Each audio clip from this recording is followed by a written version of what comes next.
there, and we've asked other people, is there anything you can say to Corey after? Yeah, did both feet hit the floor this morning?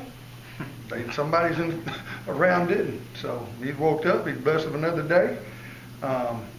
You know, there's nobody want to make the play more than Corey. And, you know, didn't make it, but there's not one play in the game that dictates a game. We had a lot of opportunities to do that, but would I love to see him make that play? Shoot, yeah. Is there anybody more that wants to make that play around than him? No, but one play don't define a guy, and one play don't define a game.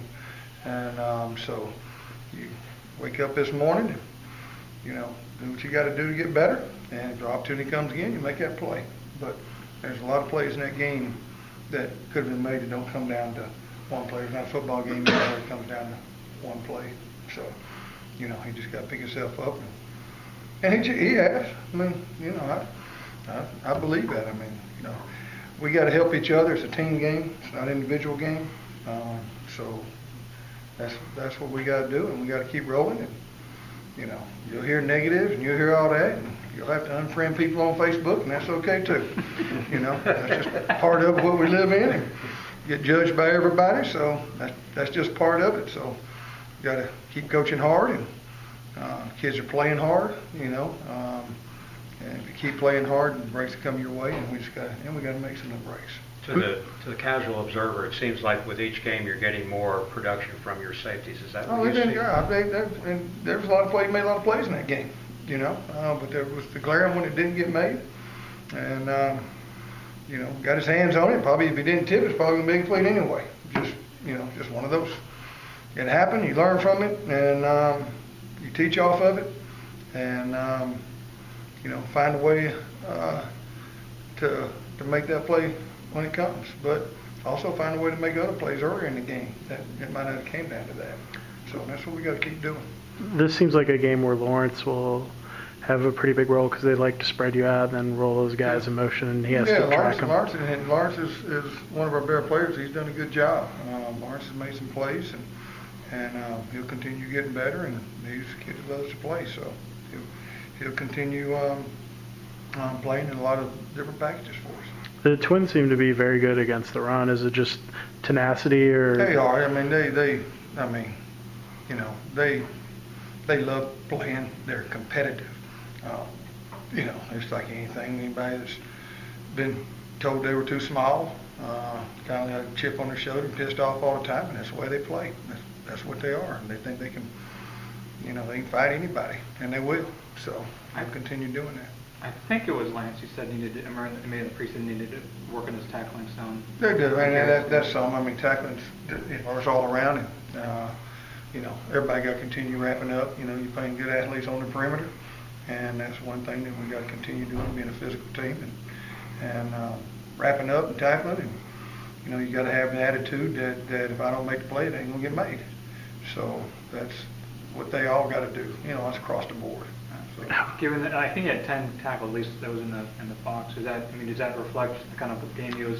Yeah, because there's a lot on the perimeter. Right. You know, I think AJ had 6 or 7, Corey had 7 or 8, or you know, Lance and Lawrence. So it was they got a perimeter game, and you know, you got your credit Pittsburgh. Offensively, they scored a lot of points on a lot of people. That don't make it right. You know, we had chances to get off the field, and you know, had some chances on 3rd down to make some plays, and their credit, they made some plays, but ours, there's some more we needed to make, and just got to do that. Find a way to get off there. Got to find a way to get turnovers. That's, you know, we had a chance to get the ball, we got to get the ball, and we're not getting enough and creating enough turnovers. We got to continue working that. I imagine you don't have to say a lot this week. A lot of your guys played in the game 2 years ago here against Georgia Southern. It's kind of like their Super Bowl moment to play you guys here in state, to get the guys up for this. You know, I don't think we have a lot of respect for them. Georgia Southern is a very good football team, very well coached football team. Everybody knows the tradition of it. Our kids don't have to get up for this. Our kids will be ready to play. Our kids are hungry to get a win.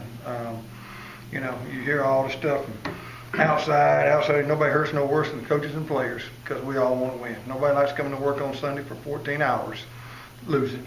You know, so this is our next opportunity to win a game, and so it's Georgia Southern, and it's a team we got a lot of respect for, and I know our kids do. They know a lot of them. We know it's a big game for them, but every game's a big game for them too. I've been at that level. You know, you get excited to play all of them. You get 12 opportunities. This is the next one. And we know we got a good team that comes in here that knows that they can beat us. And we got to play good and correct what we got. And got a lot of great athletes on that team, a lot of speed. You know, there's nobody in the country who wants to play Georgia Southern. That's a tough matchup for anybody. You know, you take the Georgia Southern, the Appalachian States, the Middle, I mean, all of it. Just, you know, they got good players too. And we know that, so our kids have a lot of respect for that, and we got to do a great job preparing for them, and we got to play our best, and we know that. Who stands out to you on their offense? All of them. Quarterback, I mean, you know, they're all seniors. You know, we got a lot of older guys, a lot of skilled guys. Both three running backs. Receivers got great skill. Both quarterbacks are excellent at what they do, very competitive. Offensive line's big and physical. So they've got a lot of. They got a lot of guys that played out here 2 years ago. So, you know, I know they got a lot of confidence in what they're doing too. So we, you know, we know it's a challenge, but every game's a challenge for us. And we got to play good. You know, we got to take care of what we are. But there ain't no, you know, getting up for nothing. No, we got to get up for a win. And our kids are hungry to get a win, and that's what we got to do. We got to go play and win, and you know, let all the noise, don't worry about it. Let's get in here and, you know, get back to back of each other and go get a W. A couple more for Coach McCollum. 2 years ago, you got the big lead and then let them back in the game. I guess that's a lesson you can teach the guys. You know, or is that, you is know, that old news? this is a whole. That's old news. We got to go play. We got to go play. We got to correct our mistakes. We got to go get off blocks. We got to create turnovers. We got to play fast and have our eyes where they're supposed to be, and know what kind of athletes are coming in here to play us. So, you know, we know what the challenge is, and we know that we're hungry to get a win and look forward to being back home and, you know, get together and get back to back of each other and let's go find a way to win. And that's what we got to do. When guys make mistakes with their eyes, is it usually that they're following the ball? Or is it? You know, when you say that, everybody's got eyes, everybody got reading keys. Right. You know, when you play teams, it's no different than the team we just saw. They got misdirection going everywhere. Right. You get caught watching everything, you see nothing. So you got to have your eyes where they're supposed to be. Each week there's, you know, what we call eye discipline. You know, if you don't have your eyes where you're supposed to be, you got a chance to give up plays. So, you know, you got reading keys on certain areas and certain offenses, and you know, if you're looking too much trying to see the game, you don't see anything. You see a blur. Right.